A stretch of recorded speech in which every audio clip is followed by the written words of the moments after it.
Greetings, YouTube. This is Alan. I'm back with another video, and today I just wanted to talk about an issue that I sort of kind of see with the current Living Legend system that Legend Story Studios has implemented.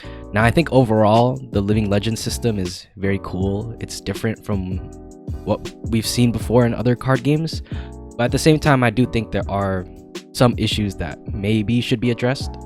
So, first things first, let's go back to December 14th, 2021. This is basically the end of the year. There aren't too many competitive events left, and we can see if we add up all these point totals, which I've already done, all of these point totals from December add up to about 2,094 points.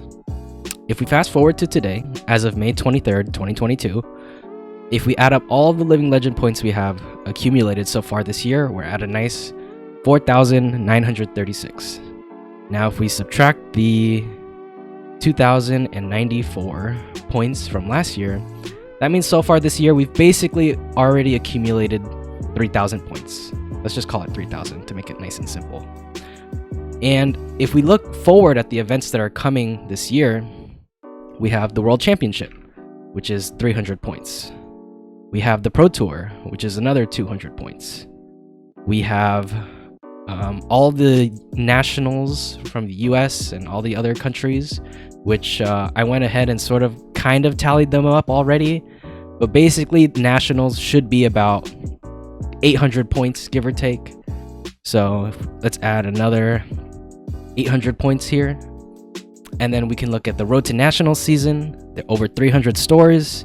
Each one will be awarding 4 points. That's another 1,200 points that we add to our tally. We're already at 5,500.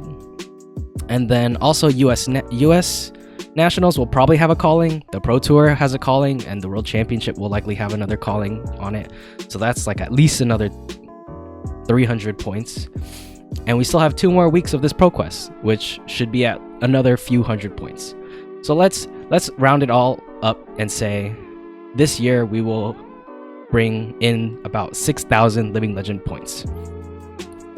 I don't know if it's just me, but I kind of see an issue with that, considering Everfest gave us 1 hero, Uprising is going to give us 3 heroes, maybe 4, but let's say 3 for now, and the supplemental set at the end of the year might bring another CC hero. That's 5 heroes that came out this year, yet the Living Legends system will bring in about 6,000 points by the end of the year. Now, obviously, for example, like Bravo Star of the Show, some of these points will be wasted because it'll go over the cap of 1,000. So let's just say it's still like 5,000 if we factor that into account.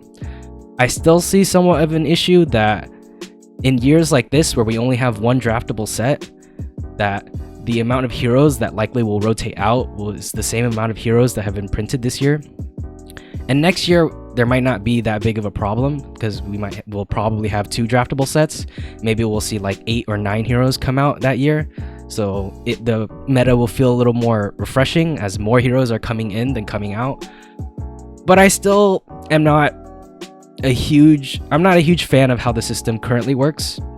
I also find it an issue that if we look at the first ProQuest season, that was about 250 stores, each one about 4 points, so let's say like 1,000 points. And then we look at ProQuest Season 2, 300 stores, that's another about 1,200 points. And we look at the Road to National season, which is coming up very soon, another about 300 stores. So that's about another 1,200 points, give or take. So it's like 2,500 to 3,000-ish, around this range. I find it a little weird that the 2 ProQuest seasons and the Road to National season make up about half of the points we get throughout the year. There are so many huge tournaments. There's a Pro Tour 1, there's Pro Tour 2, there's going to be Worlds, there's going to be Nationals. It feels a little awkward to have the Living Legend system have about half of its points come from these local LGS qualification tournaments. And I also see an issue where if in the future, maybe maybe next year we'll have 400 stores taking part in the Road to Nationals or 400 stores taking part in the ProQuest. It feels as though as the game grows, this kind of will be an issue that they always will have to look at or figure out. I don't know what a great solution to it is. I just thought it would be interesting to bring up these points. That number one, we have so many living legend points coming in per year, but only a certain amount of heroes being released. And then two, there's definitely a lot of weight given towards the Pro Quests and the Road to National seasons compared to the other big tournaments that happen throughout the year. And so that wraps up my video. I don't really have any proposed solutions for this. I just thought it'd be something I'd bring up because it's something I've been thinking about for a while now. And I think the Living Legend system overall is something that's really cool and something very innovative, but I just don't think it's in the right spot right now.